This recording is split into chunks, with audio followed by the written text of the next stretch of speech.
afternoon. My name is Scott Rudler, Chief Strategic Officer at T3Lab.com. Welcome to today's recap and look ahead. 观众朋友们，大家好，欢迎收看今天的直击美股，我是主持人张叔，在纽约向您问好。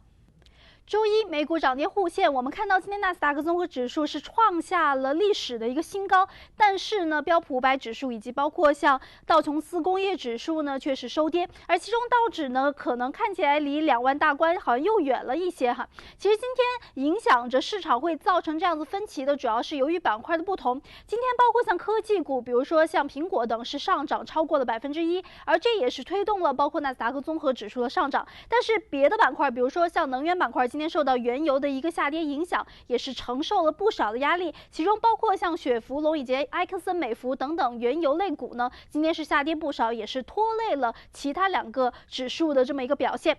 但总体来说呢，在11月8号大选日之后呢，市场是一路的飙涨，其中包括像金融板块，到目前为止已经上涨了17.9个百分点。比如说像美银美林以及摩根大通在本周将会公布最新的财报，而这也是正式拉开财报季的一个先锋哨啊。所以到目前为止，希望投资人继续紧密的关注这些本周将会公布财报的这些股票。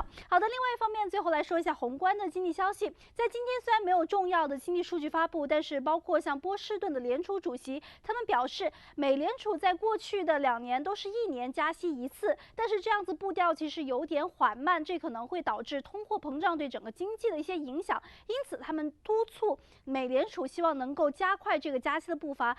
不仅仅只是1年1次加息。好的，更多消息让我们来看一下今天的交易员访谈。Hi Scott, your stocks traded mixed today. We see a divergence. The Nasdaq went higher but hit the all-time new high, but the other 2 indices traded lower. And also last Friday we saw the job report and Dow didn't hit the 20,000. So how do you think about these problems?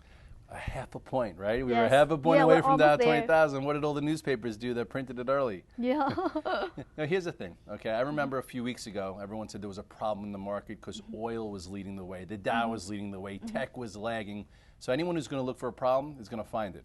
Those who look for opportunities like we try to uncover here can find them. And I think, obviously we missed Dow 20,000 on Friday. Not a big deal.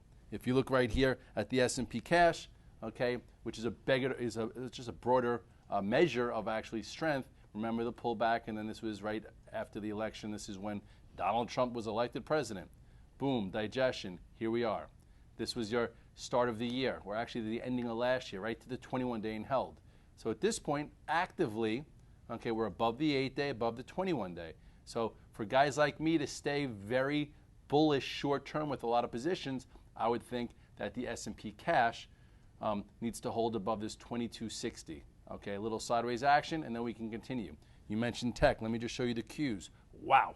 Look at the move in tech. Everyone was complaining, oh my God, the technology sector's in trouble. Why was it in trouble? Because it broke the 21-day, came to the 50-day, but then we talked about when it reclaimed the 21-day, look at this move post-high. So to me, when tech is in charge and leading, I think it's a healthier environment than when the Dow leads, but it's not going to make headlines like Dow 20,000.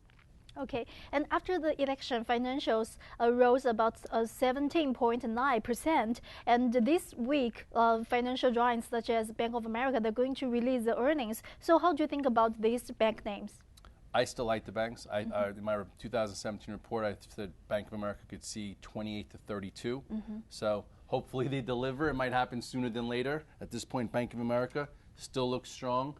It's had a big move, so whenever you have a big move, you have to digest, and at this point, active traders probably will be long verse this spot, and then if they deliver on earnings, it could take this out very fast, and that happens on Friday, and that could also help the Dow go to 20,000. If you look at the weekly chart real quickly of Bank of America, looks like there it had a big move, but it's just flagging now.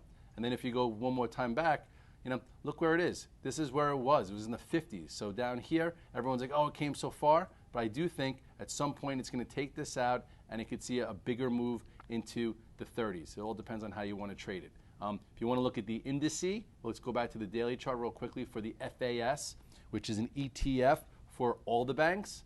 And the FAFs, in my opinion, still looks good. If you want to trade it as a swing trade, be long versus this spot, which is 40. If you're trading it actively, it might lose some momentum if it breaks below this. And if you want to add to it, all of a sudden bank earnings start coming out, it gets above this, you're going to have Dow 20,000. And today we saw the news.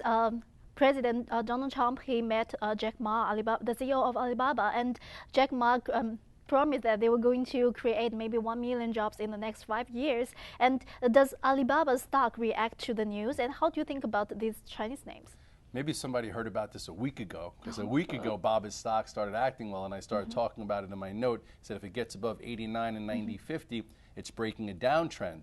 So then seeing Jack Ma with Donald Trump, I thought it was very cool. Yep. I thought it was a step in the right direction for better relations, and I've always been a Jack Ma fan. Last year, Baba was very good to us, and I think it's great that he came and met with him at the Trump Tower. And look at the chart right now, okay? Basically, remember we put this up here, and this descending trend line right here, well, it broke it, and then it gapped up.